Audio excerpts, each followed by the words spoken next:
There are three major governor's races underway right now. Each offers a critical early test of Republican strength in advance of the 2020 presidential election. One of those races is tomorrow in Kentucky, where President Trump tonight is campaigning for the incumbent, Matt Bevin.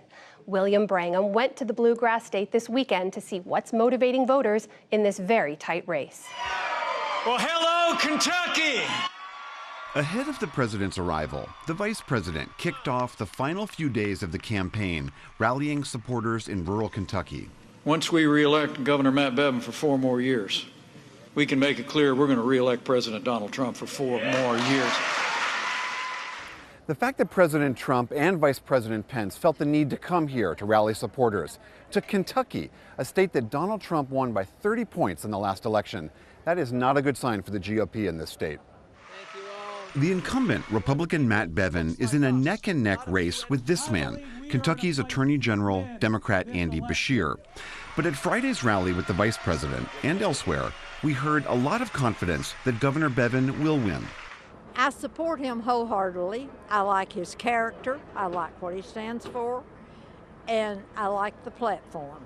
You're promising things for which you have zero plan to actually come up with the money. And leadership. You have none of the above. The latest polling shows Bevin and Beshear in a virtual dead heat, which has turned this into a nasty and expensive campaign. Socialists in Washington want to impeach Trump and take ads supporting Bevin routinely link Beshear to events back in Washington, D.C.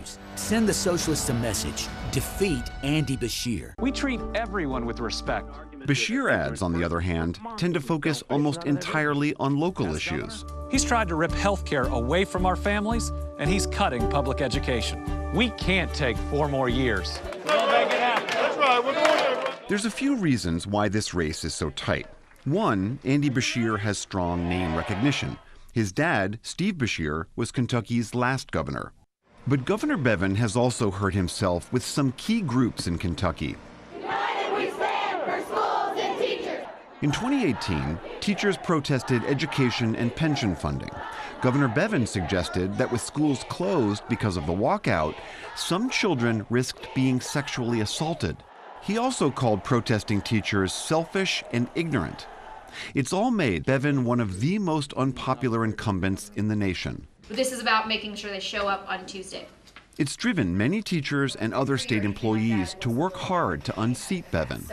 This gathering, largely made up of educators in the Lexington area, were getting ready to canvass voters for Andy Beshear. They are trying to make it look like that, Andy is a socialist. Let me tell you, if you can find a socialist, a full, through the core socialist in the state of Kentucky, I will kiss your hind end.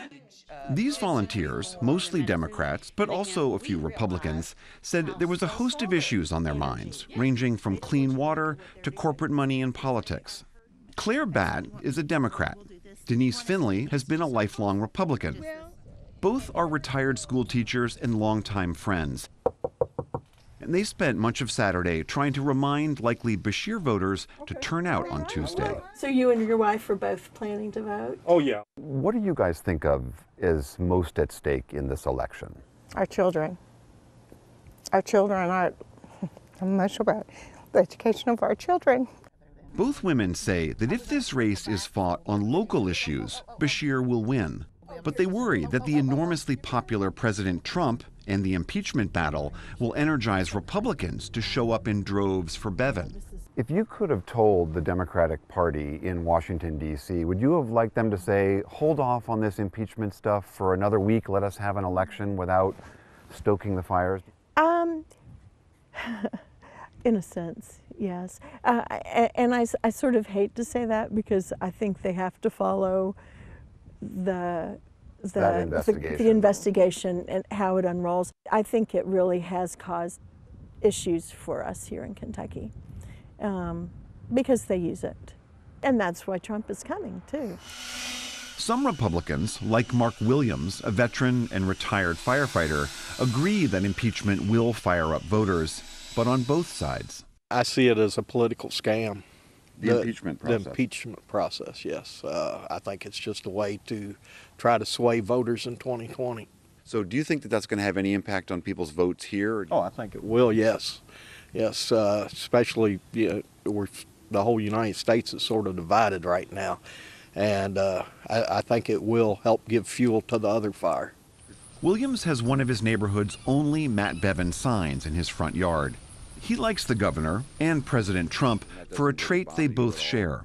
I think more politicians should go with straight talk, simply because you can understand Matt Bevin.